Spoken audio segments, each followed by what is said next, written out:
오늘은 우리가 감사주일, 추수감사주일로 지키는 날입니다. 항상 기뻐하고 범사에 감사하는 것이 모든 그리스도인에게 주신 하나님의 명령입니다.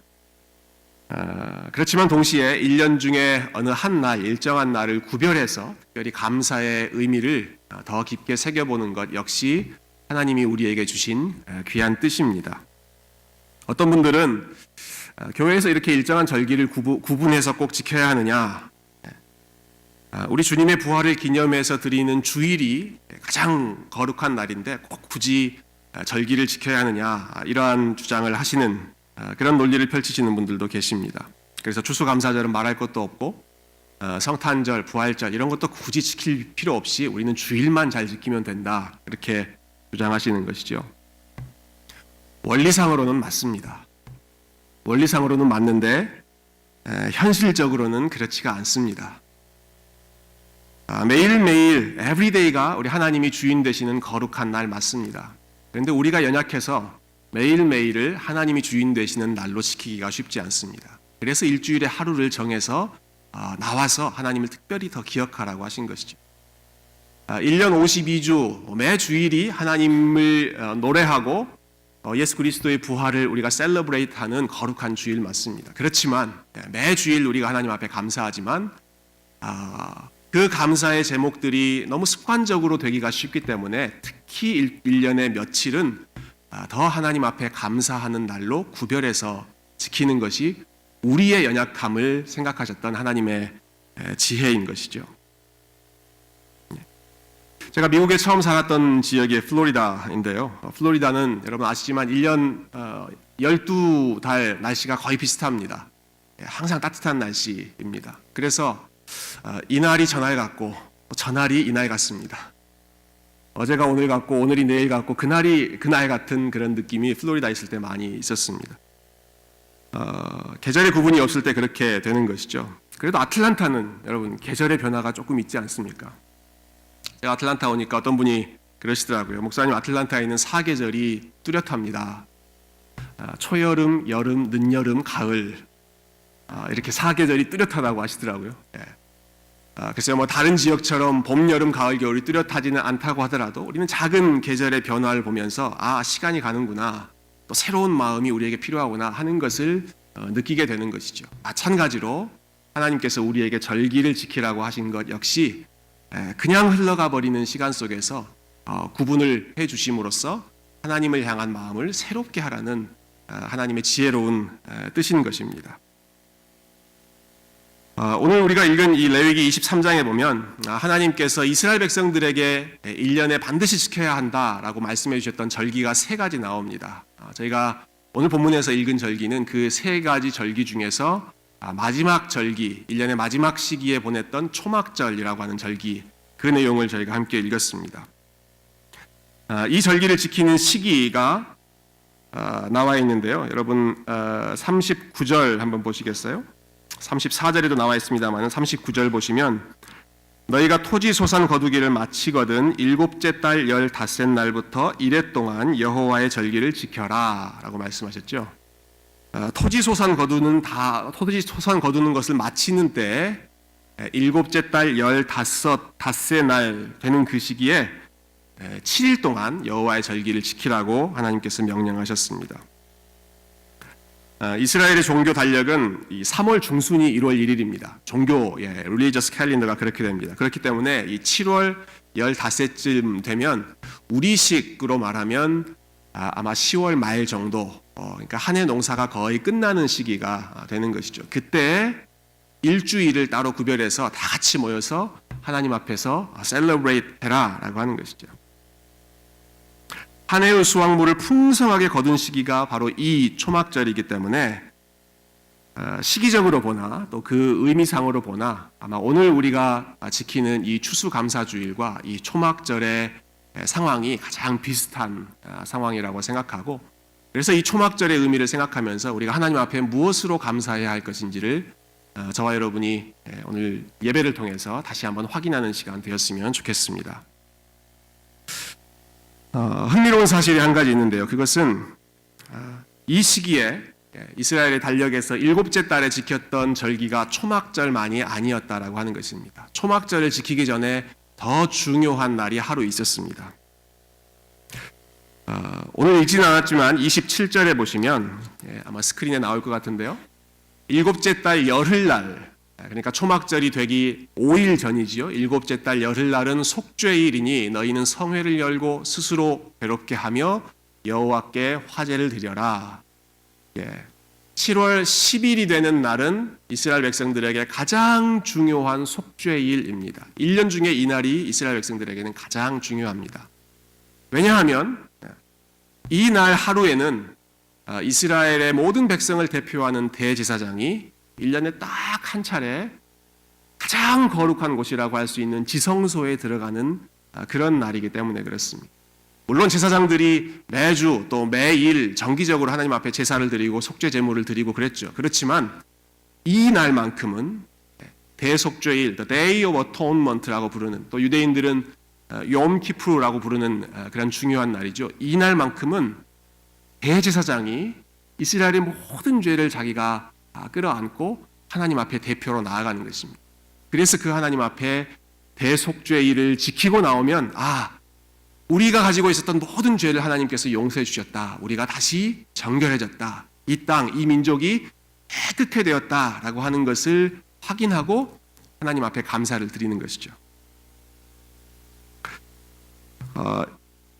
이처럼 이 본격적인 감사의 시즌이라고 할 수 있는 초막절이 이르기 직전에 다른 어떤 것보다 먼저 속죄일을 지키게 하신 것은 저는 의미가 굉장히 크다고 생각합니다. 그것은 우리가 가장 감사해야 할 제목이 무엇인가를 먼저 알려주시는 그러한 깊은 뜻이라고 생각합니다. 우리가 가장 감사해야 할 제목이 무엇인가? 그것은 우리의 죄가 하나님 앞에 정결케 된다라고 하는 것이죠. 다른 어떤 것보다도 우리가 하나님 앞에 감사해야 할 것은 죄로 인해서 하나님과 도저히 화목될 수 없었던, 가까이 할 수 없었던 우리의 관계가 속죄라고 하는 방법을 통해서 하나님의 용서함을 받고, 그래서 다시 한번 하나님과 가까이 될 수 있는 이 속죄의 절기를 먼저 지키고, 그래서 그것 때문에 감사하고, 그리고 그것에 근거해서 이제 본격적인 감사의 축제를 벌일 수가 있다라고 하는 것입니다. 여러분, 저와 여러분의 죄의 문제가 어떻게 해결됐습니까? 저와 여러분의 죄의 문제가 어떻게 속죄되었습니까? 조금 전에 읽었던 이 대속죄일의 방식이 저와 여러분이 죄의 문제를 깨끗하게 정리함 받은 그러한 똑같은 원리입니다. 이스라엘 백성들은 그들을 대표하는 대제사장의 속죄를 통해서 저들이 정결케 됐죠. 1년에 한 차례 하나님 앞에 드리는 그 속죄 제사를 통해서 저들이 죄의 문제를 씻음 받았습니다. 우리 역시 마찬가지입니다. 대제사장의 속죄를 통해서 우리 역시 하나님 앞에서 우리의 죄를 해결받습니다. 중요한 것은 그러면 오늘날 대제사장은 누구냐라고 하는 그런 질문이죠. 여러분, 앞에서 예배를 인도하고 또 이렇게 설교하는 목사가 대제사장입니까? 그렇게 생각하지 않으시죠? 우리가 생각하는 대제사장은 오직 예수 그리스도 한 분이십니다. 구약시대 때 나왔던 모든 제사, 모든 속죄, 또 대제사장이 했던 그 모든 일은 결국 앞으로 오실 완전한 대제사장의 사역을 미리 준비하고 예고하는 사역이었습니다. 구약에는 이스라엘의 대제사장이 1년 딱 한 번 하나님 앞에 나아갔지만 우리의 온전한 대제사장 되시는 예수님께서는 once for all, 십자가에서 모든 인류, 모든 죄인들의 죄를 짊어지고 한 번에 모든 시대, 모든 사람들을 위한 속죄의 사역을 완성하셨습니다. 우리가 이 예배당 건물 앞에 십자가성을 볼 때마다 항상 기억해야 할 것은 우리의 대제사장 되신 예수님께서 우리의 죄를 완전히 해결하셨다라고 하는 그 놀라운 속죄의 사역을 저희가 항상 기억하고 주님 앞에 감사해야 하는 것이죠. 그렇기 때문에 우리 죄의 문제를 사함받는 일은 여러분, 내가 열심히 내 죄를 씻어야겠다, 그것으로 되는 것이 아닙니다. 열심히 노력해서 하나님 앞에 한번 잘 살아봐야겠다, 그것으로 되는 것이 아닙니다. 내가 얼마나 노력했느냐가 중요하지 않고 예수님이 어떻게 하셨는가, 예수님이 어떻게 사셨는가, 그것이 우리의 속죄에 있어서 훨씬 더 중요한 문제가 되는 것이죠. 저는 이것이 기독교 신앙의 핵심이라고 할 수 있는 대속, 대신 속죄해 주셨다라고 하는 교리이고, 이것이야말로 다른 종교들과는 구별되는 기독교만의 유일한 아주 독특한 교리, 그리고 가장 감사하는 교리라고 생각합니다. 우리가 일반적으로 생각하는 종교의 모습은 그 일을 행하는 행위자의 열심과 신앙 또 정성을 굉장히 강조합니다. 예배도 열심히 참석하고, 기도도 열심히 하고, 봉사도 열심히 해야 하고, 선행도 열심히 해라. 그러면 하나님께서 당신의 그 열심을 보시고 은혜를 베풀어 주실 것이다 라고 하는 원리를 일반적으로 신앙과 관련해서 생각하는 것이죠. 조금 더 우리에게 익숙한 표현으로 바꿔본다면 지성이면 감천이다. 여러분, 이거 정확한 우리의 종교적인 심성을 이야기해 주는 것입니다. 우리가 열심히 정성을 들이면 하늘이 감동한다. 하나님이 감동해서 우리에게 복 주실 것이다 라고 하는 것이죠. 특히나 한국 사람들은 모든 일에 열심이지 않습니까? 비즈니스 하시는 것도 열심히시고, 공부하는 것도 우리 자녀들 열심히 시키고, 골프 치시는 분들도 대충 치지 않고 열심히 치시는 게 한국 분들의 모습이신 것 같은데요. 특히 우리가 신앙생활하는 관련해서도 우리의 열심을 강조할 때가 굉장히 많이 있습니다. 그런 생각이 어디가 잘못됐을까요? 열심히 예배드리고, 열심히 기도하고, 열심히 봉사하고, 섬기고, 말씀 읽는 것, 이것이 잘못된 일입니까? 그렇지 않습니다. 너무너무 귀한 일입니다. 하나님 앞에 열심히 사는 것 우리가 귀한 일입니다. 그렇지만 문제는 내가 열심히 살았기 때문에 하나님이 나에게 은혜를 베풀어 주실 것이다 라고 하는 논리가 잘못된 것이죠. 내가 열심히 했기 때문에 하나님이 어떠한 복을 주신다, 은혜를 주신다, 나의 죄의 문제를 용서해 주신다 라고 생각하는 순간 하나님의 은혜는 더 이상 은혜가 아닙니다. 하나님의 은혜는 100%의 은혜여야 합니다. 99% 은혜, 1%의 노력 가지고는 그것은 더 이상 은혜가 안 되는 것이죠. 아무런 노력이 없고 아무런 자격이 없는데 하나님께서 먼저 우리에게 구원의 은혜를 베풀어 주신 것, 속죄의 은혜를 베풀어 주신 것, 그것 때문에 우리가 100% 하나님의 은혜를 감사하고 찬양하는 것이죠. 그 하나님의 은혜를 이끌어내는 데에는 우리의 어떤 열심도, 우리의 어떤 노력도 어떠한 조건으로서의 역할을 할 수가 없습니다. 그러한 생각에 더 심각한 문제가 있습니다. 그것은 정말 최선을 다해서 열심히 살았는데 내가 진짜 열심히 살았는지, 내가 정말로 최선을 다해서 살았는지를 확신하기가 어렵습니다.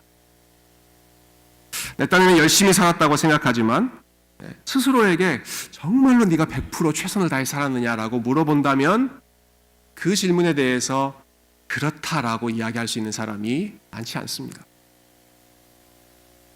더 잘할 수 있었을 텐데 라고 하는 아쉬움이 남는 거죠. 저희 부모님이 참 인격적인 분이셨는데요. 그래서 학교 다닐 때 저에게 성적 가지고 뭐라고 하신 적이 한 번도 없으셨던 것 같습니다. 몇 점을 맞아라, 몇 등을 해라 라고 요구하시는 적이 한 번도 없으셨습니다. 참 좋은 부모님이셨죠.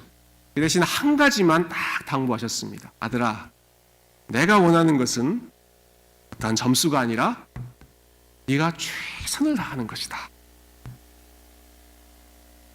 시험을 보고 성적표를 가져가면 부모님께서는 이렇게 물어보셨습니다. 뭐라고 물어보셨을까요? 최선을 다했느냐? 여러분, 그 질문을 들으면요, 그 질문 앞에 네라고 대답하기가 참 어렵습니다. 물론 성적이 안 좋았을 때는 당연히 안 되죠. 근데 성적이 좋았을 때도 최선을 다했냐라고 물어보면 그래도 좀 더 열심히 할 수 있었을 것 같은데 라고 하는 후회와 아쉬움이 남죠. 아마 한참 공부하고 있는 그런 자녀들을 두신 분들이 여기 계실 텐데요. 아이들을 계속 keep going 하게 하시려면 어떤 구체적인 목표를 주시지 마시고 누구누구야, 아빠가 원하는 거는, 엄마가 원하는 거는 네가 최선을 다하는 거다 이렇게 말씀하십시오. 그리고 그레이드를 가져왔을 때 아주 인자한 표정으로 그 아이에게 물어보십시오. 뭐라고 물어봅니까? Did you do your best? 그러면 그 아이들이 더 열심히 해야 되는데 라는 마음을 갖게 될 것입니다. 개 중에는 아주 스스로에 대한 프라이드가 강해서 정말 최선을 다했습니다라고 자신 있게 이야기하는 그런 친구들이 있을지 모릅니다. 그러면 한 번 더 눈을 보시면서 Are you sure? 진짜냐? 라고 한번 물어보시면 그 마음에 가졌던 자신감이 아마 사라질 것입니다. 최선을 다했느냐라는 질문에 100% 확신을 가지고 대답할 수 있는 사람 거의 없습니다. 제가 어르신들과 많이 대화하다 보면 제가 보기에는 너무나 열심히 살아온 인생들이십니다. 자녀들도 잘 키우셨고 그 어려운 시기에 이민 오셔서 고생 다 하셨고 그러면서도 신앙생활 포기하지 않고 교회 중심으로 살아오셨던 분들인데 어떤 분도 나는 정말 최선을 다해서 하나님 섬겼습니다 라고 자신 있게 대답하지 못하셨습니다. 늘 자녀들에게 못해준 것 아쉽고 젊은 날 더 열심히 하나님 섬기지 못한 것이 늘 아쉬운 것이 우리 인간의 솔직한 마음이죠. 여러분, 우리가 구원받는 근거 또 우리의 죄를 속죄받는 근거가 우리의 열심과 우리의 최선에 달려있다라고 한다면 어떤 사람도 내가 하나님 앞에서 구원받았다라고 하는 확신을 받을 수가 없습니다. 어떤 사람도 자기가 행한 것 가지고는 내가 하나님 앞에 하나님의 자녀가 되었다라고 하는 확신을 받을 수가 없습니다. 그런데 우리에게 정말로 감사한 것은 하나님께서 저와 여러분에게 물어보실 때 야, 너 정말 최선을 다해서 살았느냐라고 물어보지 않으신다라고 하는 것입니다. 하나님이 저와 여러분에게 야, 너 정말 최선을 다해서 나를 섬겼냐라고 물어보지 않으시고 하나님께서 우리에게 물어보시는 것은 Are you in Christ? 라고 물어보십니다. 너 그리스도 안에 있느냐라고 물어보십니다. 너 네가 한 거 말고 그리스도께서 너를 위해서 행하신 것을 네가 믿느냐? 네가 살아온 모습, 살아온 그러한 삶의 흔적들을 네가 자랑하거나 붙들지 않고 예수 그리스도께서 너를 위해서 행하신 것, 네가 한 것이 부족하고 네가 한 것이 너무 보잘것없는 거기 때문에 나에게는 예수님이 필요합니다. 나는 예수님 안에서 구원받습니다. 대제사장 되신 예수 그리스도 안에서 나는 용서함 받습니다. 그 사실을 믿느냐? 하나님은 그것 한 가지만 물어보시는 것이죠. 우리가 믿는 그 예수님은 그분의 생을 마치실 때 나는 최선을 다했다라고 말씀하지 않으셨습니다. 십자가에 달리셨을 때 예수님께서 남기신 말씀, 마지막 말씀 중에 하나는 다 이루었다입니다. 다 이루었다.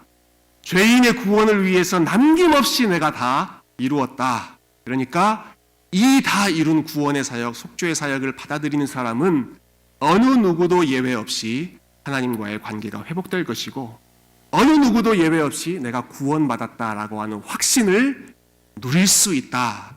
이것이 저와 여러분에게 주신 우리가 속죄일 또 속죄의 원리를 기억하면서 가장 먼저 우리 하나님 앞에 오늘 이 시간 감사해야 할 최고의 복, 최고의 감사의 제목인 줄로 믿습니다. 이렇게 속죄일을 잘 지키고 나면 대속죄일을 함께 지킨 후에 드디어 이제 본격적으로 일주일 동안 초막절을 지켰습니다.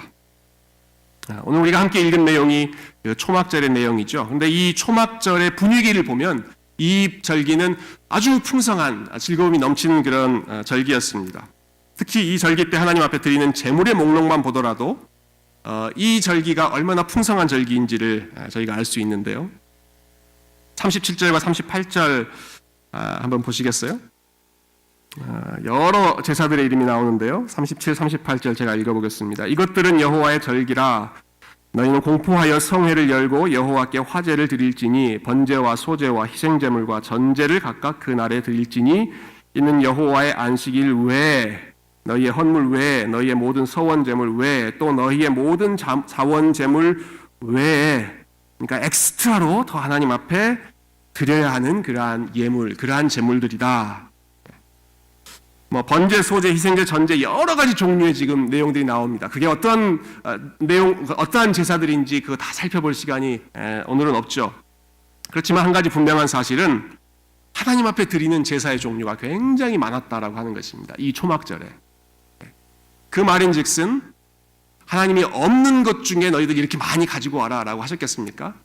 그 시즌에는 하나님 앞에 드릴 수 있는 수확물이 많이 주어지기 때문에 그것들 중에 즐거운 마음으로 감사하는 마음으로 가지고 와라라고 하는 것이죠.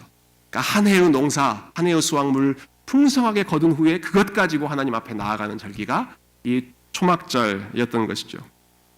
또 40절도 한번 보시겠어요? 이렇게 지키라 말씀하시는데요. 첫날에는 너희가 아름다운 나무 실과와 종려나무 가지와 무성한 나무 가지와 신의 버들을 취하여 너희 하나님 여호와 앞에서 이래 동안 즐거워할 것이라. 그 해에 수확했던 열매들 중에 일부를 가지고 오라는 것이죠. 나무 실과 가지고 와서 일주일 동안 하나님 앞에서 감사 축제를 벌여라. 오늘 우리 주일학교에서도 이것 좀 비슷하게 합니다. 아이들에게 과일, 채소 가져오라고 우리 선생님들이 리스트를 보내주셔서 저희 집에서도 우리 선생님들이 주신 숙제를 하느라고 호박 준비했고 가지 준비했고 감 이렇게 준비해서 아이들 손에 들려보냈습니다. 이 시기가 아주 풍성한 수확물을 가지고 하나님 앞에 감사하는 시기였기 때문에 이 초막절에 또 다른 이름이 있습니다. 그것이 수장절이었습니다. 초막절은 수장절이라고 불리기도 했습니다. 수장절, 추수해서 저장하는 절기다라는 뜻이죠. 그래서 수장절입니다. 곡식의 추수와 아주 밀접하게 관련되어 있고 많은 것을 거두는 풍성한 절기였기 때문에 그렇죠. 그런데 재미있는 것은 이렇게 풍성한 수장절을 오늘 본문에서는 초막절이라고 부른다는 사실입니다. 그 이유를 오늘 42절과 43절에 말씀해주고 있습니다. 우리 한 목소리로 한번 같이 읽으실까요? 42절, 43절 시작. 너희는 이랫동안 초막에 거주하되 이스라엘에서 난 자는 다 초막에 거주할지니 초막에 거주하게 한 줄을 너희 대대로 알게 함이니라. 나는 너희의 하나님 여호와이니라. 이와 같이 여호와의 절기를 이스라엘 자손에게 공포하였더라. 하나님께서 이스라엘 백성들에게 동시에 주신 말씀은 근데 일주일 동안 너희들이 감사하면서 초막에 거주해라 라는 겁니다. 초막, 여러분 초막 뭔지 아시죠? temporary booth, 영어에는 그렇게 표현되어 있는데요. 임시로 사는 아주 간이 건물, 텐트 같은 그런 건물을 만들어 놓고 일주일 동안 거기서 지내라는 것입니다. 거기서 지내면서 하나님 앞에 감사해라 라는 거예요. 왜 이런 좀 엉뚱한 명령을 하나님께서 내리셨을까요? 풍성하게 잔치를 누려하는 시기에 왜 초막에서 일주일 동안 거주해라 라고 하셨을까요? 그 이유는 기억하라는 것이죠. 하나님께서 이스라엘 백성들에게 너희들 기억해라. 험난했던 광야 생활, 너희가 텐트에서 지내며 하나님이 내려주시는 만나와 메추라기 먹으면서 하루하루 살았던 그 힘들었던 시기를 기억해라. 하나님께서 그 명령을 이스라엘 백성들에게 주시는 거죠. 여러분, 우리 하나님은 우리의 마음, 인간의 마음을 창조하신 창조주이시지 않습니까? 그러니까 우리의 마음이 어떻게 될지를 이미 알고 계셨던 것입니다. 한 해 농사 잘 짓고 곡식 많이 수확하고 그거 창고에다가 풍성하게 저장하게 되면 그때 분명히 사람들이 이렇게 생각할 것이라 미리 아신 것이죠. 내가 열심히 해서 내가 농사 잘 지어서 내가 열심히 땀 흘려서 이렇게 많은 것 거두었구나. 그렇게 생각할까 봐 하나님께서 야 니들 일주일 동안 초막에서 살아라. 그러면서 니들이 원래 어떤 삶이었는지를 기억해라. 원래 니들은 그렇게 고생하고 광야에서 정말 없이 살던 그러한 백성들이지만 내가 너희와 함께 했고 내가 너희에게 복을 주어서 오늘 너희가 누리는 이 풍성한 곡식을 거두게 된 것이다. 니들 잘해서 된 거 아니다. 내가 너희에게 복 준 것이다. 이것을 더 분명하게 가르치시기 위해서 일주일 동안 초막에 거주해라. 이런 명령 주셨던 것이죠. 여러분 한 걸음 더 나아가서 하나님께서는 일주일간 초막 생활 통해서 광야에서의 시절을 기억하게 하심으로 우리가 정말 무엇을 의지하며 살아가야 하는지에 대해서 하나님 가르쳐 주셨습니다. 곡식을 풍성하게 추수한 이 수장절이 되면 마음이 느슨해지기 쉽습니다. 가득 차 있는 곡식 창고 보면서 올해 한 해 걱정 없겠구나. 앞으로 1년 동안은 이거 먹으면서 살면 충분하겠구나 라고 그렇게 여유 부리기 쉽습니다. 마치 예수님께서 비유로 가르쳐 주셨던 어리석은 부자처럼 되기 쉬운 것이죠. 누가복음 12장에 보시면 그 부자가 어떻게 생각했습니까? 그가 이렇게 이야기하는데요. 또 이르되 내가 이렇게 하리라. 내 곡간을 헐고 더 크게 짓고 내 모든 곡식과 물건을 거기 쌓아두리라. 그리고 나서 내가 내 영혼에게 이르되 영혼아 여러 해 쓸 물건을 많이 쌓아두었으니 평안히 쉬고 먹고 마시고 즐거워하자 하리라. 어리석은 부자와 같은 마음이 누구에게나 들기 쉽기 때문에 특히 추수해서 곡식 창고에 가득 저장해 놓으면 그거 보면서 한 해는 끄떡 없겠네. 앞으로 몇 년은 든든하겠네 라고 하는 생각 먹기 쉽기 때문에 하나님께서 다시 초막 생활 기억해라 말씀하시는 거죠. 니들이 초막에서 광야 생활할 때 어떻게 살았느냐, 어떻게 생존했느냐, 이것을 기억하라고 말씀해 주시는 겁니다. 예수님께서 이 어리석은 부자를 향해서 하신 말씀이 있습니다. 예수님께서 이 어리석은 부자를 가리켜서 이 사람은 참 어리석은데 그 이유는 그가 자기를 위해서는 재물을 쌓아두었지만 하나님께 대해서는 부요하지 못하기 때문이다 라고 말씀하셨습니다. 자기를 위해서는 재물을 쌓아놓아도 하나님에 대해서는 부요해지지 못하는 그런 마음이 설령 생길까 봐 이스라엘 백성들에게 현실적으로 물질적으로 가장 풍성한 그 시기에 그것에 대해서 부요한 것이 아니라 하나님에 대해서 부요하도록 그 마음을 하나님이 지켜주시는 것이죠. 이스라엘 백성들이 초막 생활할 때 그들은 매일매일 보내주시는 하나님의 일용할 양식 의지하면서 살았습니다. 하나님이 그들에게 이틀치 양식 주시지 않았습니다. 일주일치, 한 달치, 1년치 양식 주시지 않았습니다. 매일매일 그날에 필요한 양식을 주셨습니다. 그러니까 이스라엘 백성들은 자기들이 저장해 놓은 거 보면서 사는 사람들이 아니라 광야 시절 때에는 매일매일 하나님께서 내려주시는 그 만나와 메추라기 바라보면서 하늘 바라보며 사는 사람들이었죠. 그러니까 하나님께서 지금 이 풍성한 곡식을 거둔 이 상황에도 니들이 거둔 그 곡식 바라보지 말고 마치 광야에서 생활했던 것처럼 내가 내려주는 양식 바라보면서 살아라. 매일매일 내가 주는 것 없으면 너희들 살지 못한다. 그 절박한 마음으로 살아라. 그 가난한 마음, 하나님을 향해서 부요한 마음으로 살아라. 초막절을 통해서 그 지혜를 하나님께서 가르쳐 주시는 것이죠. 내가 쌓아놓은 것, 내가 준비해 놓은 것, 그것이 나에게 안정감을 주는 것이 아니라, 그것이 나의 시큐리티가 되는 것이 아니라 하나님만이 나의 유일한 시큐리티이시고 하나님만이 저의 유일한 기업이십니다. 이 사실을 고백하게 하시고 기억하게 하시고 훈련하게 하시는 것이 초막절, 하나님 앞에 가장 감사드리는 이 절기에 주님께서 그 백성에게 주시는 지혜였습니다. 하나님의 지혜가 너무너무 놀랍지 않습니까? 너무 주도 면밀하지 않습니까? 우리의 연약한 마음 아주 치밀하게 하시고 그 마음이 행여나 느슨해질까 봐 우리의 마음을 붙잡아 주시는 것이죠. 여러분, 오늘 말씀을 좀 정리하면 좋겠습니다. 사랑하는 성도 여러분, 여러분의 초막 생활, 여러분의 광야 생활은 언제이셨습니까? 어떤 상황이 여러분에게는 초막 생활, 광야 생활이셨습니까? 미국 생활을 처음 시작했을 때이실 수도 있고요. 참 안 되는 영어로 열심히 학교 다니면서 애쓸 때도 있었을 것이고요. 갑자기 사업이 힘들어져서 어려워졌을 때, 또 갑자기 이주해야 됐을 때, 그러한 때가 초막 생활이었을 수도 있죠. 그런데 하나님께서 기억하라고 하신 초막 시절 광야 생활은 단순히 인간적으로 힘들었을 때를 말하는 것이 아닙니다. 우리의 마음이 하나님 앞에 가장 간절했을 때입니다. 우리의 마음이 하나님 앞에 가장 부요했을 때, 주님, 저는 하나님이 매일매일 주신 은혜에 힘입어서 살아갑니다. 그 마음이 가장 갈급했을 때, 그때가 초막 시절입니다.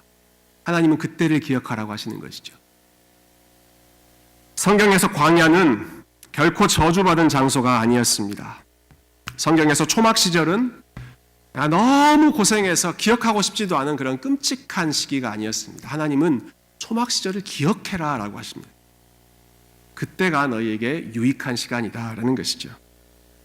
이스라엘이 광야 생활을 다 마무리하게 되었을 때 40년간 광야 생활을 이끌었던 모세는 신명기 1장에서 이렇게 회고합니다. 광야에서도 너희가 당하였거니와 사람이 자기의 아들을 안는 것 같이 너희 하나님 여호와께서 너희가 걸어온 길에서 너희를 안으사 이곳까지 이르게 하셨느니라. 광야 생활 40년을 회고하면서 하는 고백입니다. 하나님께서 광야에서 우리와 어떻게 함께하여 주느냐? 마치 사람이 어린아이를 품에 안고 지나가는 것처럼 하나님이 나와 너희들 모두를 그렇게 품에 안고 지나가셨다라는 것이죠. 광야는 하나님께서 저와 여러분을 안고 지나가시는 곳입니다. 광야는 또한 하나님과 나누는 사랑의 관계가 가장 깊어지는 곳입니다. 예레미야 선지자는 이렇게 말씀하셨습니다.